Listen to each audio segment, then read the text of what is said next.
नमस्कार, capital TV देख रहे हैं आप। मैं हूं आपके साथ पूजा। इस वक्त मैं हनुमानगढ़ी के मंदिर में मौजूद हूं और यहां से महंत राजूदास जी हमारे साथ मौजूद हैं। बहुत बहुत स्वागत करती हूं आपका कैपिटल टीवी। पहले तो आपके जितने भी दर्शक हैं, भगवान श्री राम की जन्मधरती महाबली हनुमान जी महाराज के चरण से ढेर सारा आशीर्वाद, सुखी से रहें, संपन्नता से रहें, स्वस्थ रहें, ऐसी मंगल कामना। आज चुनाव है तो जरा चुनावी चर्चा कर लेते हैं। कल अखिलेश यादव जी यहाँ पे पहुंचे थे और आपने पहले उन्हें चुनौती दी थी कि उनके अंदर अगर हिंदुत्व का खून है तो वो हनुमानगढ़ी के दर्शन करके दिखाएं। वो आ चुके हैं, दर्शन करके जा भी चुके हैं। देखिए, पहली बात तो जब अयोध्या में भव्य दिव्य मंदिर निर्माण हेतु 500 वर्ष का संघर्ष और लमसम 5 लाख से ऊपर राम भक्तों की शहादत, कुर्बानियाँ, या तो राम जन्मभूमि की रक्षा के लिए या तो राम जन्मभूमि बनाने के लिए इतना संघर्ष हुआ। संघर्ष में समाजवादी पार्टी का क्या रोल था ये देश और दुनिया जानती है, क्या उनका योगदान था ये हिंदू जनमानस समझती है। उसके बाद राम की पैरी पे उन्होंने समापन किया। वो राम की पैरी जहाँ पर निहत्थे राम भक्तों का सीना गोली से छलनी कर दिया, वो राम भक्त जिनके खून से वो रोड रंगे हुए थे, जहाँ ये गए सरजू जी के किनारे में आरती भी करने गए, सरजू के पानी को लाल कर दिया, जबकि वहाँ से दूरी और राम जन्मभूमि की दूरी 3 किलोमीटर है। मैं पूछना चाहता हूँ माननीय अखिलेश उद्दीन जी आपसे कि राम जन्मभूमि और नया घाट की दूरी, हनुमानगढ़ी की दूरी, वहाँ से 1 किलोमीटर हनुमानगढ़ी की दूरी, राम की पैड़ी की दूरी लमसम 2.5 किलोमीटर, जहां आप आरती कर रहे थे वहां की दूरी 3 किलोमीटर। 3 किलोमीटर से राम भक्त जो थे उनके हाथ में ना तो गोली था, ना कट्टा था, ना बंदूक था। उनके कांख में एक आध मुट्ठी लैया दाना, एक आध पैकेट जो है सत्तू, ये रख के और जय श्री राम कर रहे थे। वहां से वो लोग क्या बिगाड़ देते, क्या उखाड़ देते? क्यों आपने गोली चलवाई? किसी फौज को मारा होता, किसी सैनिक को मारा होता, किसी आम जनमानस को लोग मारे होते, तब आप गोली चलवाए होते। चलिए, आपने गोली चलवाया, उसके बाद एक भी बार आपने माफ़ी नहीं मांगा। आपने ये कहा कि अगर हम गोली नहीं चलवाते तो मुसलमानों की भावना आहत होती। आप सिर्फ जो एक कौम की भावना को आहत को लेकर बहुसंख्यक समाज के ऊपर गोली चलाएंगे। इसके नाते हमने कहा कि अगर दम हो तो राम जन्मभूमि दर्शन करके दिखा दें, क्योंकि योगी जी जब भी अयोध्या आए, 54 बार अयोध्या आए, आने के बाद भले उनको रुकना पड़े, रुक कर और पहले कहा जाता कि राम द्वारे तुम रखवारे होत ना गया बिन पैसारे। हनुमान जी महाराज से अनुमति लेते हैं, उसके बाद राम जन्मभूमि का दर्शन करते हैं।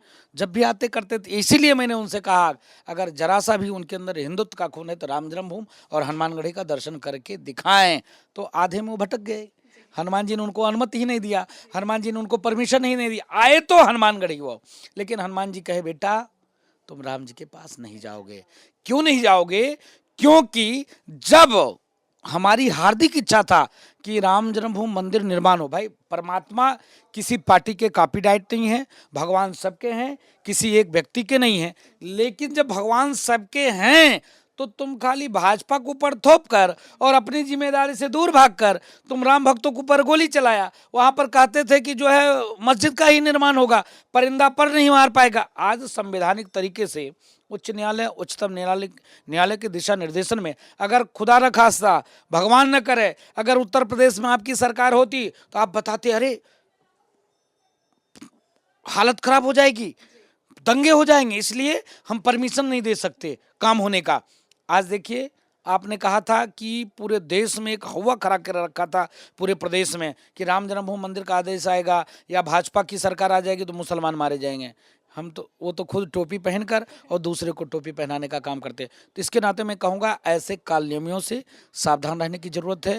ये दंगा पार्टी हैं। जब इनकी शासन सत्ता सरकार थी तो इनके शासन सत्ता सरकार में यही अयोध्या है जहाँ हमारे भक्त फ़ोन करते थे, महाराज जी अरे सुने हैं कर्फ्यू लगा है, महाराज जी सुने हैं कि अरे दंगा हो गया, महाराज सुने आतंकवादी धमाका हो गया, महाराज जी कुकर प्रेशर बम।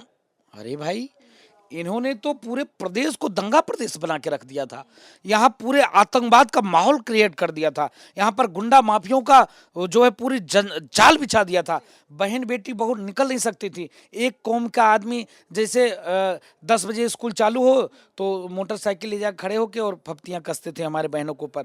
जब 12 बजे स्कूल से मेरी बहनें वापस आती थी तो दुपट्टा खींचने का काम करते थे। ये भी चीज़ गौर करना पड़ेगा। तो इसके नाते ऐसे कालिमियों से सावधान रहने की क्या जरूरत आपको है। लगता है अखिलेश यादव धर्म के नाम पे राजनीति कर रहे हैं? क्योंकि पिछले कई सालों पे नजर डाले तो कभी अखिलेश यादव नहीं आए, अचानक से चुनाव नजदीक है तो उन्हें रामलला बड़े याद आ रहे हैं।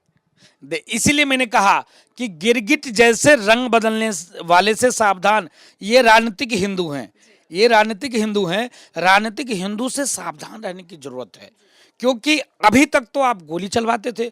अभी तक तो दुर्गा पूजा में डीजे और अखंड कीर्तन के लिए परमिशन आप नहीं देते थे। अभी तक तो यही जगह है जहां पर 84 कोसी में हम लोगों को जेल में बंद किया गया था। यही जगह है हनुमानगढ़ी, जहां पर जब संकल्प ले रहे थे लोग कि हाँ अयोध्या में मंदिर बनना चाहिए, वो भी हनुमान चालीसा पढ़ के, तो दोनों गेट बंद कर पुजारियों को लाठी डंडे से मारा गया था। यही जगह है। तो कहने का मतलब है कि ये शुद्ध रूप से मुसलमानों को डराकर, यादवों को भड़काकर और हिंदुओं को जातियों में बांटकर, सड़ी हुई जातिवादी मानसिकता से ओत प्रोत अखिलेशुद्दीन जी जिस प्रकार से हिंदू और मुसलमान करते हैं, मैं पूछना चाहता हूं, ठीक है हिंदुत्व की सरकार है, बाबा मुख्यमंत्री है, एक गाय वाला मुख्यमंत्री है, तब क्यों नहीं दंगे होते हैं? तब हिंदू मुसलमान क्यों नहीं होते हैं? अगर हम दंगाई हैं तो दंगा मेरे सरकार में होना चाहिए था। वो सेकुलर है, उनके सरकार में क्यों दंगे होते थे? उनके सरकार में बवाल क्यों होते थे? ये मैं पूछना चाहता हूं, मैं सवाल करता हूं उनसे। इसके नाते हमने कहा कि जरा सा भी हिंदुत्व की खून है, जरा सा भी हिंदू है तो आकर राम जन्मभूमि दर्शन करके दिखा दें। लेकिन वो आए हनुमानगढ़ी और हनुमान जी ने उनको अनुमति नहीं दिया, क्योंकि बेटा तुमने हमको बहुत दिन तक टेंट में रखा, इसलिए तुम यहाँ तक नहीं आ सकते हो, तुम्हारी सरकार नहीं बनने वाली अब है। तो श्री कृष्ण उनके सपने में आ रहे हैं, वो कह रहे हैं। लेकिन आपको क्या लगता है कि जिस तरह से वो धर्म की राजनीति कर रहे हैं या लगातार चर्चा में बने रह रहे हैं, अयोध्या को लेकर भी उन्होंने कई बड़े बयान दिए, रामलला उनको सपने में आकर कुछ कह के नहीं गए? नहीं, देखिए भगवान श्री कृष्ण कंस के भी सपने में आते थे। भगवान श्री कृष्ण सपने में आने के बाद ऐसा बांसुरी बजाया कि कंस का सर्वनाश हो गया। तो वो उन्होंने ये नहीं कहा कि जो है भगवान कृष्ण सपने में आए, तो भगवान कृष्ण सपने में तो आए, बोले बेटा अखिलेशुद्दीन साइकिल चलाकर मेरे पास तक आओ और मेरा भी मंदिर का निर्माण करो। तुम खाली मस्जिद और मजार की बात करते हो, तुम जिसको बताते हो कि हम उनके वंशज हैं, यहाँ भी तो ध्यान दो। ये अखिलेश जी ने नहीं बताया। वो बार बार दावा कर रहे हैं कि वो राम मंदिर बनाए हैं, हम कृष्ण जन्मभूमि बनाएंगे, कृष्ण की बड़े बड़े भव्य मंदिर बनाएंगे। अरे भाई कहाँ कहा उन्होंने? कहीं तो नहीं कहा। मैं तो डंके की चोट पे जो कहा किया। हमने तो डंके की चोट पे कहा कि राम जन्मभूमि मंदिर निर्माण करेंगे, संवैधानिक तरीके से राम जन्मभूमि मंदिर बना रहे हैं। हम तो कहा बाबा विश्वनाथ कॉरिडोर निर्माण चल रहा है आने वाले दिनों में, जहां नंदी प्रतीक्षारत हैं। आप देखकर अचंभा होगा दीदी। मैं अभी गया था, क्योंकि पहले होता क्या था कि परमिशन नहीं मिलती थी मोबाइल और कैमरा ले जाने का, लेकिन जिस दिन मोदी जी आ रहे थे उस दिन हम लोग मोबाइल सहित और बहुत समय मुझको मिला। मैं गया, उस मस्जिद को देखा। मस्जिद का पीछे का आकार देखिए, बहुत पीड़ा होती है, बहुत तकलीफ होती है। बताओ, ठीक है हम किसी धर्म के विरोधी नहीं हैं, हम किसी धर्म के विरोधी नहीं, हम दंगा नहीं चाहते, हम सामंजस्य चाहते, समानता चाहते और आपस में सौहार्द चाहते हैं। लेकिन जब आप उस चीज को देखोगे तो पीछे आधा टूटा हुआ मंदिर है, उस मंदिर के दीवार पर मस्जिद बना हुआ है। मैं पूछना चाहता हूँ उन लोगों से, ऐसा क्यों किया तुमने? ठीक है तोड़ना ही था तो पूरा तोड़ देते, क्यों हमको तकलीफ देने के लिए आधा तोड़कर तुम दिखा रहे हो? कहाँ तुम्हारे मंदिर को तोड़कर यहाँ पर मस्जिद बनाया है? तो हम आने वाले दिनों में उस मस्जिद को भी तोड़कर जो मेरा मंदिर था उसको भव्यता दीप्ता देंगे। तीसरी बात, भगवान कृष्ण की जन्मभूमि पर भव्य जो वहां मस्जिद है उसको हटाकर और भव्य दिव्य मंदिर बनाएंगे। मैं पूछना चाहता हूं माननीय अखिलेशुद्दीन जी, आपके अंदर दम है तो ये चीज बोलकर दिखाओ। आप तो खाली काम होने के बाद बताते हो, श्रेय लेने की होड़ में रहते हो, पहले बोलकर दिखाओ। नहीं कर सकते क्योंकि तुम इच्छाधारी हिंदू हो, क्योंकि तुम गिरगिट जैसे रंग बदलने वाले वो हिंदू हो जो हिंदू होने के बाद भी टोपी पहनते हो और आम जनमानस को टोपी पहनाते हो। ये मेरा अल्टीमेटम है और ये तुमसे सवाल है। चलिए, राजनीति से अलावा आखिरी सवाल मैं आपसे करना चाहूंगी। बीजेपी की सरकार में जिस तरह से हिंदुत्व का मुद्दा आगे बढ़ाया जा रहा है, लगातार बड़े बड़े नेता आते हैं, दर्शन करते हैं, हिंदुत्व के मुद्दे को जिस तरह से बढ़ाया गया है, क्या पिछली सरकारों में ऐसा कभी काम हुआ था? बहुत कष्ट के साथ कहना ये पड़ा है कि जो पिछली सरकार थी, यही अखिलेश जी हैं जो कभी किसी मंदिर नहीं आए, ना कभी 1 रुपया का बजट दिया। जब से भारतीय जनता पार्टी की सरकार बनी है तब से लगातार विकास की गंगा बह रही है। लगातार इस धार्मिक नगरी को एक अच्छे तरीके से विश्व पटल पर स्थापित करने के लिए इस धर्म नगरी को डेवलप करने का काम योगी जी की सरकार में चल रही है। रही भारतीय जनता पार्टी की बात, आस्था और विश्वास सब के लिए, तो भारतीय जनता पार्टी शुरू से ही हिंदुत्व और भगवे की बात करती है, उसके साथ साथ राष्ट्र की भी बात करती है, उसके साथ साथ दंगे की बात नहीं करती है। सामंजस्य से सब एक साथ रहें, इसके नाते उत्तर प्रदेश में जिस प्रकार से ये गाय वाले ने काम किया है, गाय वाला अगर मंदिर में बिजली दिया है तो मस्जिद को भी बिजली दिया है। एक अखिलेशुद्दीन जी थे जो कहते थे कि भाई होली 10 बजे तक ही खेलना, क्योंकि एक वर्ग का त्यौहार है। आप बताओ, मैं पूछना चाहता हूँ, रंग से किसी को क्या परहेज होना चाहिए? क्यों मुसलमान बच्चे रंग से डरते हैं क्या? अगर रंग से डरते तो उनके यहाँ हलाला कत्ल होता है, उससे डर क्यों नहीं लगती? खाली रंग से ही डर लगती है? पूछना चाहता हूँ। जिस प्रकार से जातिवाद, जिस प्रकार से मुस्लिमवाद, जिस प्रकार से आतंकवाद से प्रेरित होकर अखिलेशुद्दीन जी काम करते थे, इसके नाते हिंदुओं में सामंजस्य, एकता है। आज जो अखिलेश जी हनुमानगढ़ी दर्शन करने आए, वो हिंदुत्व की प्रतीक है कि सड़ी हुई जातिवादी मानसिकता से दूर हटकर बहुसंख्यक समाज एक साथ भाजपा को वोट करती है। डर उनको लाया है, आस्था नहीं लाया। जी, तो क्या लगता है 10 तारीख को हिंदुत्व का दमखम लहराएगा, झंडा बुलंद होगा हिंदुत्व का? अगर आस्था उनके अंदर होता तो लगातार आते, किसी के कहने पे नहीं आते, डर बस आए हैं। रही बात कि 10 तारीख को, आने वाले 10 तारीख को आप देखिएगा कि उत्तर प्रदेश उत्तम प्रदेश की ओर अग्रसर है। उत्तर प्रदेश के हर वर्ग, हर मजहब, हर समुदाय के आदमी सड़ी हुई जातिवादी मानसिकता से दूर हटकर विकास चाहता है, बवाल नहीं, है ना? द्वेष से काम करना नहीं चाहता, सामंजस्य से काम करना चाहता है।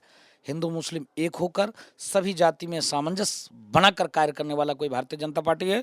इसके नाते जिस प्रकार से डबल इंजन की सरकार सबके साथ सबके विकास की बात करती है, उसी के साथ मुझको विश्वास है उत्तर प्रदेश के देव तुल्य कार्यकर्ता हिंदुत्व और राष्ट्र के लिए, सनातन धर्म संस्कृति के लिए भाजपा को वोट सपोर्ट करके और पुनः ये गाय वाला मुख्यमंत्री बनेगा, ये मुझको विश्वास है। चलिए, बहुत बहुत शुक्रिया बातचीत करने के लिए। लेकिन जाते जाते एक सवाल मेरे मन में है, अचानक से मुझे आपका एक बयान याद आ गया। हिजाब का मुद्दा बहुत ज़्यादा चल रहा है, आपने प्रियंका गांधी को लेकर एक बयान दिया है, वो हमारे दर्शकों को बताएंगे ज़रा?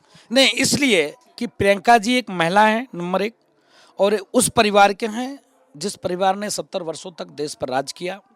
उस परिवार से हैं जिस परिवार के लोग कुछ कहते थे तो पूरा देश सुनता था।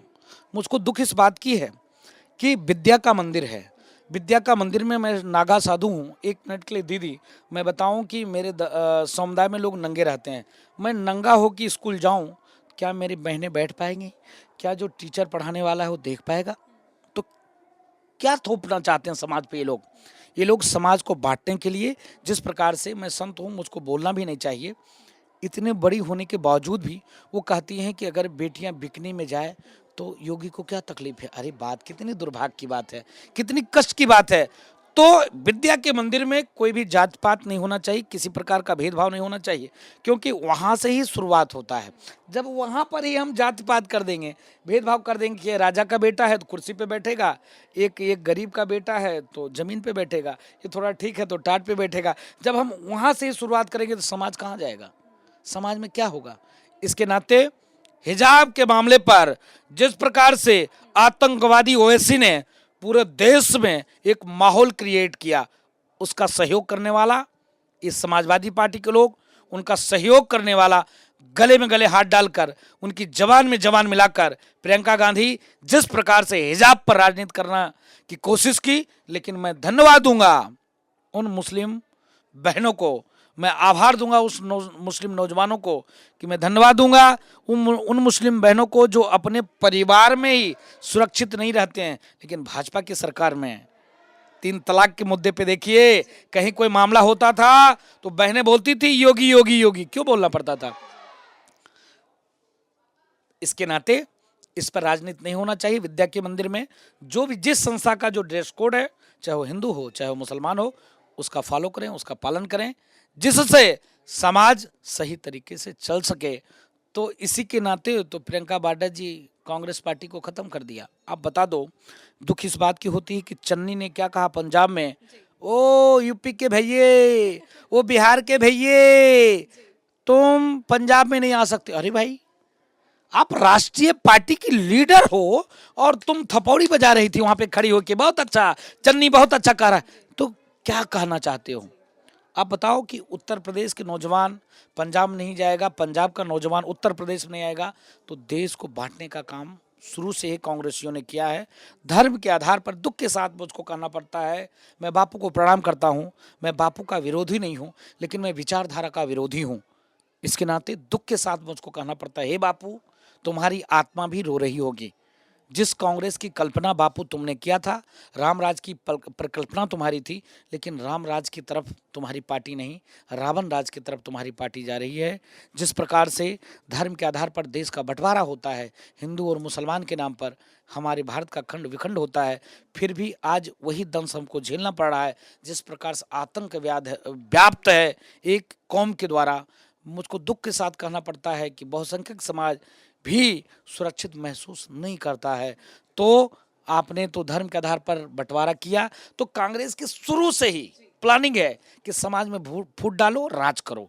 तो इस मानसिकता से प्रेरित होकर तो सभी आम जनमानस को सतर्क और सचेत होना चाहिए और ऐसे कालनियमों से सावधान होने की जरूरत है। चलिए, बहुत बहुत शुक्रिया बातचीत करने के लिए। तो इस वक्त मेरे साथ हनुमानगढ़ी के महंत पुजारी राजूदास जी मौजूद थे, जिन्होंने विपक्ष को लेकर करारा जवाब दिया है और कहा है कि धर्म की राजनीति करना बंद करें और 10 तारीख को हिंदुत्व के मुद्दे पे ही वोट डालेंगे, विकास के मुद्दे पे ही वोट डालेंगे। कैमरा पर्सन अशोक के साथ मैं पूजा, कैपिटल टीवी।